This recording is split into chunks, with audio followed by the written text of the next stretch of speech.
আমার কাছে ভাই সংসারের কাজ খুবই আরামের, তবে কথা একটাই, সারাদিন কাজ শেষে কেউ আমাকে প্রশ্ন করতে পারবে না যে কি কাজ করেছো সারাদিন। এই প্রশ্নটা যদি কেউ করে তাহলে আমার মন চায় না পরের দিন আর সংসারের কোনো কাজ করি। সারাদিন আমি কাজ করতে রাজি আছি, কিন্তু যখন থেকে আমার কাজের কৈফিয়ত কেউ নিতে চাইবে ঠিক তখন থেকে আমি কোনো কাজের মধ্যে নেই বলে দিচ্ছি। যাই হোক, আজকে সকালটা খুব ঠান্ডা মেজাজ নিয়ে শুরু করেছি। মেয়ের স্কুল আজকে inter house football tournament final, তো সেই উপলক্ষে আজকে আমরা সবাই মাঠে চলে এসেছি খেলা দেখার জন্য। সচরাচর কোনো প্রোগ্রাম ছাড়া স্কুলের ভেতরে ঢোকা হয় না, তো আজকে আমরা কিছুক্ষণ এখানে বসেছি, কিন্তু রোদের তাপমাত্রা আজকে অনেক।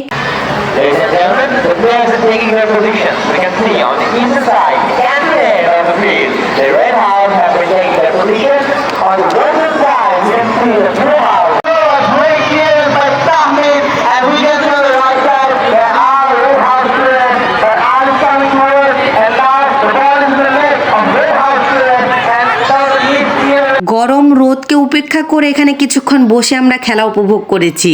এমনিতে ক্রিকেট খেলার থেকে আমি ফুটবল খেলা দেখতে বেশি পছন্দ করি। যতক্ষণ আমরা এখানে বসেছিলাম মানহা পাখির হাউস থেকেই একটা গোল দিয়েছে মাশাল্লাহ, এটা দেখতেও ভীষণ ভালো লেগেছে। যাই হোক, স্কুল ছুটি শেষে বাসায় ফিরে এসেছি। বাসায় ফেরার পরে একটু ডাল বসিয়ে দিয়েছি, পাতলা করেই ডালটা রান্না করেছি। গরমের মাঝে কেন জানি ইদানিং ডাল খেতে খুব ভালো লাগে, বিশেষ করে আম ডালটা খেতে ইচ্ছে করে। কাঁচা আম যদি বাসায় থাকতো তাহলে কাঁচা আম দিয়ে ডাল রান্না করতাম। কয়েকদিন যাবতই মাছ খেতে ইচ্ছে করছে না, ডিমই বেশি রান্না করছে। আজকেও ডালের সাথে ভাবলাম যে ডিমের তরকারি বসিয়ে দেই, তবে ডিম কিভাবে রান্না করা যায় ওটা ভাবছিলাম। 2 দিন যাবত ডিমটা আবার খেতে খুব ভালো লাগছে।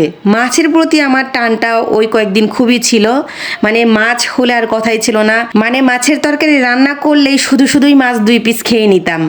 এই 2 দিন যাবত আবার ডিম চলছে, আরও 2 দিন হয়তো ডিমই চলবে।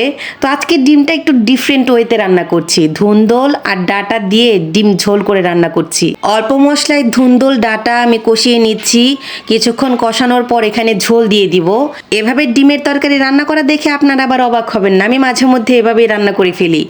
এরপর করলা ভাজিটাও করে নিচ্ছে অন্য চুলাতে। করলা আজকে অল্প করে দিয়েছি, আলু দিয়েছি একটা, সাথে কিছু পেঁয়াজ দিয়ে এভাবে ভেজে নিচ্ছি। এই যে দেখুন, সর্বশেষ আমার ডিমের তরকারির কালারটা এবং ডিমের তরকারিটা ঠিক কিভাবে রান্না করেছি সেটা। এই ডিমটা আমি আগে ভেজে তারপর তরকারির ঝোলের মধ্যে দিয়ে দিয়েছি।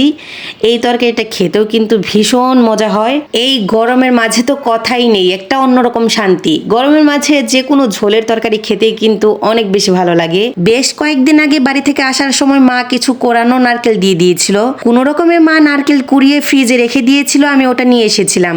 তো সেই কোরানো নারকেল দিয়ে আজকে একটু সেমাই রান্না করে নিচ্ছি।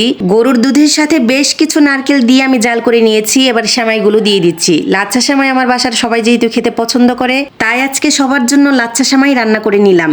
যাই হোক, এই প্রচন্ড গরমের মাঝে আল্লাহ তাআলা যে আমাদের আরেকটা দিন অতিবাহিত করার সুযোগ দিলেন, এর জন্য আল্লাহ তাআলার কাছে লাখ লাখ শুকরিয়া।